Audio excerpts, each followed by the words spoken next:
Today we look at Matthew chapter 5 as we are in the Sermon on the Mount. And in the Sermon on the Mount, Matthew has taken several teachings from Jesus and compiled them all together.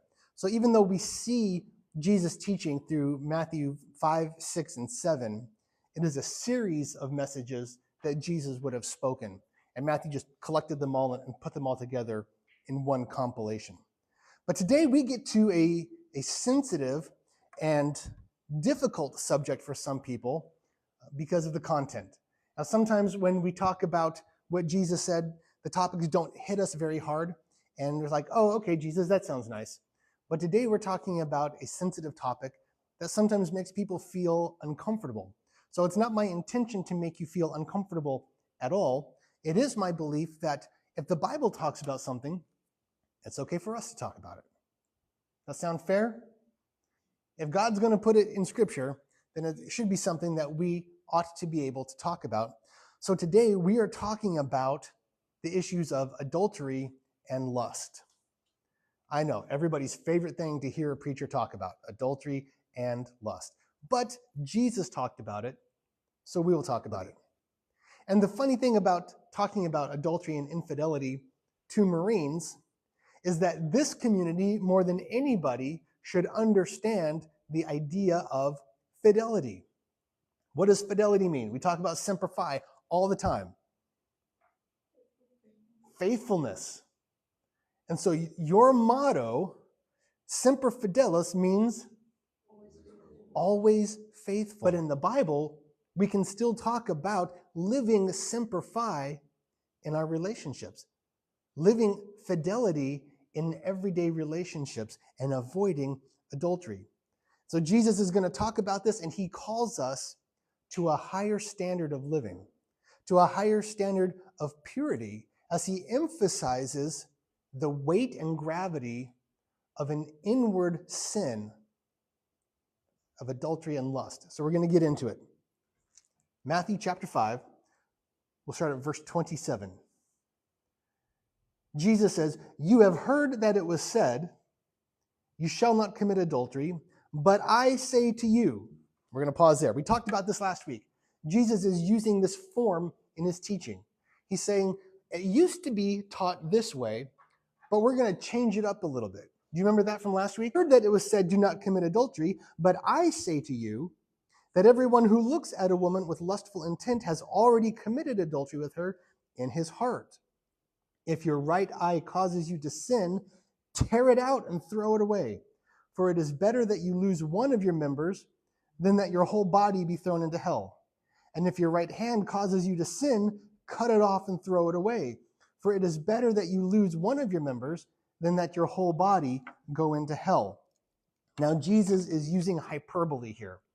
He is using an extreme example. He is not being literal. He is not asking people to gouge out their eyeballs. That's not what he's saying. He is trying to convey the weight, the significance, and the importance of what he's talking about. Okay? So please don't think that Jesus is asking you to go around blinding yourself. That's not what he's saying. But he is saying, pay attention. This is how important it is. And he wants us to understand the spirit of the law, not just the letter. The black and white letter of the law is about behavior. The Old Testament was about behavior. Jesus says it's not just about behavior, it's about the heart. Last week it used to be about murder, now it's about your anger. Now Jesus says it used to be about adultery, which is behavior, now it's about lust, your heart. And Jesus is telling us really to step it up a notch in our issues of purity and how we set ourselves apart. It's not just about the action, which people can see, but now it's about the thought behind the action. And what Jesus is trying to get at is that lust can be just as damaging as the behavior itself. Proverbs 4:23 says, "Above all else, guard your heart, for everything you do flows from it." Oh, that's deep. You see, where the heart leads, the rest of us is going to follow. If our heart pulls us off path, then we're just going to go right with it. So the writer of Proverbs says, guard your heart, for everything you do flows from that. Anybody ever ride a bicycle or a motorcycle? You ever been on one of those two-wheeled vehicles before? Ever in your life?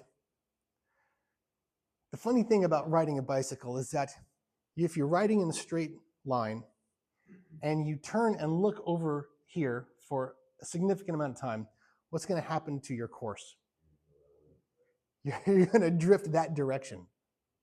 No matter which way you're focusing, without realizing it, you're going to drift in that direction.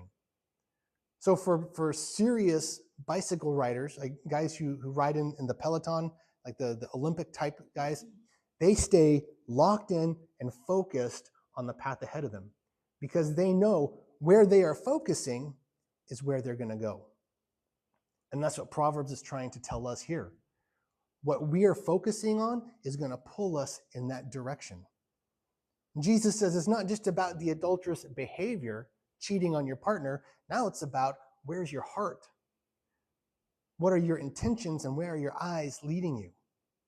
Because if you're focused over here, you're going to drift over that way and you won't be able to stay on path. That's what Jesus is trying to tell us. The second thing that we're trying to get at here is that there are consequences for sinful behavior. In the letter of James, James writes, each person is tempted when they are dragged away by their own desire and enticed. And after desire has conceived, it gives birth to sin. And sin, when it is full grown, gives birth to death. And adultery and lust, like all sinful behavior, eventually leads us to spiritual death. And it leads us to relational breakdown. Adultery, lustful thinking can damage and destroy relationships.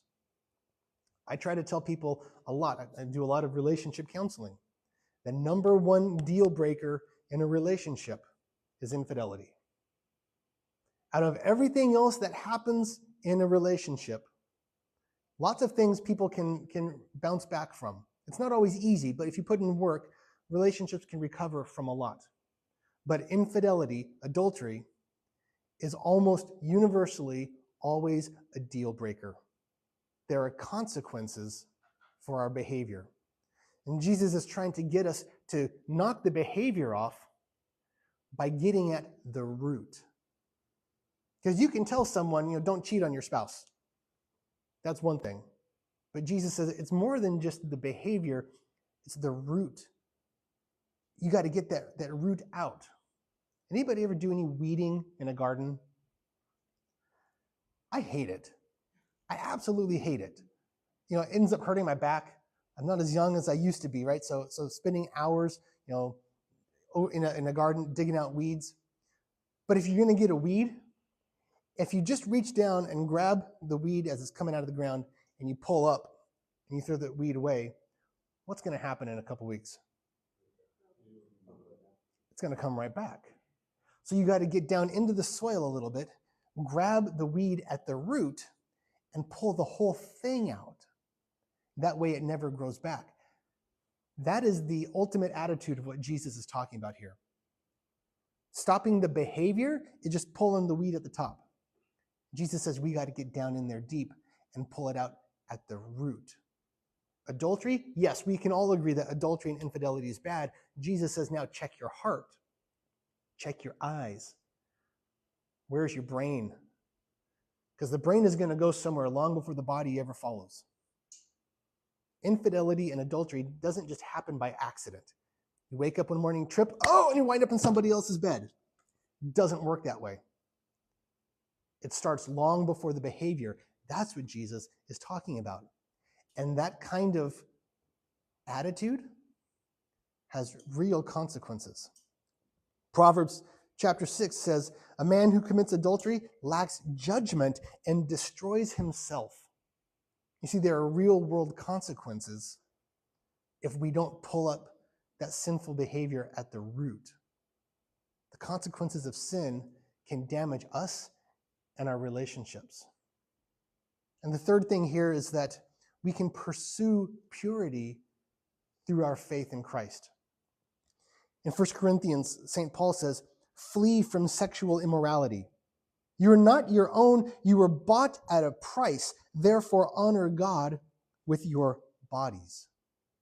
Now, this is an interesting concept, the idea that you're not your own, because we love our freedom, don't we? Especially as Americans. You can't tell me what to do. I'm American. I am my own boss. Not really, right? We all answer to somebody. And especially in a setting like the military, we understand we all answer to somebody. I had the opportunity to brief the colonel this last week. I was asked to teach a professional development class to the instructors and the staff. And so I'm sitting there teaching a class to my boss. And because of the rank that I have on my collar, I have authority over other people. But as I'm sitting there, and we had all pay grades, from the most junior staff NCO to the colonel herself. We're sitting there talking about autonomy and the ability to make our own choices. Because autonomy and freedom to choose is one of the number one things that the younger generations value. Would you say that's a fair assessment? Because you guys are that younger generation. You're all Gen Z in here.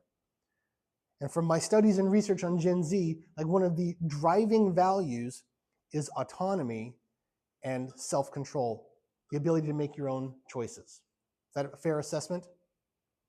But here's the thing, we all answer to somebody. None of us are truly free and independent. Even the colonel has people that she answers to, and they have people that they answer to. So the idea of complete autonomy is fiction. In the real world, we all answer to somebody. Spiritually speaking, we all answer to somebody. And that's what Paul is trying to tell us. He says, you are not your own, you are bought with a price. The cross was that price that Jesus paid for us. And if you think about the cost that he paid, you can't pay it back. It is too steep for you to pay back. So Paul says, you're not your own, you've been bought with a price, therefore honor God with your body. How we act, how we behave, what we do with not just our actions, but now our thoughts, our eyes, our hearts, belong to God. For those of us who have that faith, as we try to follow Christ, we are not our own. You have been bought. So look in the mirror today and ask yourself, are you living up to your purchase price? Think about anything you buy. Anything. We talk about value and how some things are just worth the money. You get what you pay for. If you want, I'll say like a Blu-ray player, and you buy the cheapest one you can find because you're a cheapskate, what's going to happen in a couple weeks? Yeah, likely it's going to break. But if you spend the money and buy one that has the greatest craftsmanship, put together with the best people, with the best materials, it's going to last longer. You get what you pay for. Now think about what God has paid for you. Is God getting what he paid for? Are you living up to that big purchase price? Or are you selling it short? Purity is possible through Jesus. Not by our own power, but by his power and his strength. We can resist temptation. We can live honorably. We can make sure that our hearts and our minds are taking our bodies in the right direction, that we are staying on path. St. Paul says in his letter to the Galatians, I say, walk by the Spirit, and you will not gratify the desires of the flesh. We stay connected to Jesus. We follow his path and not our own. So then how do we do that? How do we combat lust and adultery? I got a few suggestions and examples. The first is guard your mind, right? What are you putting into yourself? Because what you put in is what's going to come out. There's an old computer coding phrase that says garbage in, garbage out. You guys ever heard that one before? It's kind of an older expression. If you're coding a computer and you put in garbage code, you're going to get garbage out of the machine. That's like us as humans. What you fill yourself with is going to result in what comes out of you. If you fill yourself with garbage, then garbage is going to be coming out of your life. If you fill yourself with godliness, what's going to be that result? Godly thoughts, godly behavior. What are you putting in? The second thing, you can set boundaries for yourself to avoid situations that might lead you to temptation. If you know that you are weak in a certain area, set up some boundaries to avoid that area. Now, when it comes to lust and adultery, right, this is a tough one for a lot of people. And again, this is an awkward conversation for people to have. This is the kind of conversation people come talk to me in private about. Chaps, I'm wrestling with this. I got it, but Jesus talks about it. So let's talk about it here too. Right? Adultery is the behavior. Lust is the thought, the root that leads to it. So we got to get down to that root. If you've got a problem with your eyes, then set up boundaries for your eyes. And that's not to deny that you're ever going to be attracted to someone, but it's like the bicycle. Where your eyes lead, your body will follow. So make sure you're staying on track. Third thing you can do is accountability. Find someone that is trustworthy, that you can be vulnerable with and say, you know what? I'll be honest, I'm kind of wrestling with this area in my life. Are you willing to help hold me accountable, to check on me, give me a call every couple of weeks to see how I'm doing? If you are willing to be vulnerable with someone and let them hold you accountable, that is a very solid way to help you stay on track. Not just for lust and adultery, but for any area of your life. If you can find someone trustworthy and be a little bit vulnerable, that accountability can help you stay focused and on the path that you want to be on. And then you can focus on the relationship. If you have a significant other, focus on building that relationship, on making that strong. Prioritize emotional intimacy with your partner so that you're not tempted to do anything else. And then finally, from the spiritual perspective, spend time in prayer. Spend time fasting. Ask God's help for overcoming the weaknesses, the temptations, and the sin. Dedicate your life to a spiritual pursuit. And with all these things, it is possible to embrace the transformative power of Christ and to live a life of purity that follows the path that God has desired. To be living a life of semper fi in all of our relationships. And that's what Jesus wants. It's not just about the behavior, it's about the root that leads to it. And Jesus says it's time to be different. Men and women, it's time to be different. To embrace Jesus' call to holiness.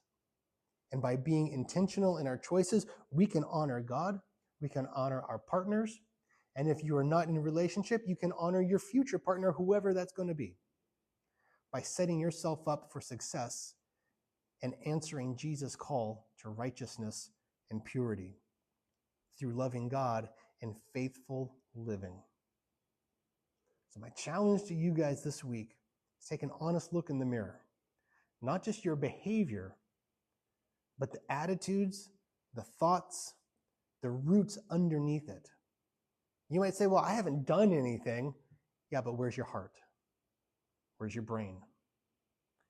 Today is the day that we can get back on track to say, Jesus, I hear you calling me to be different and to change, and I'm committing to follow your path today. You guys willing to give that a shot this week? Yeah, that's cool. Would you pray with me?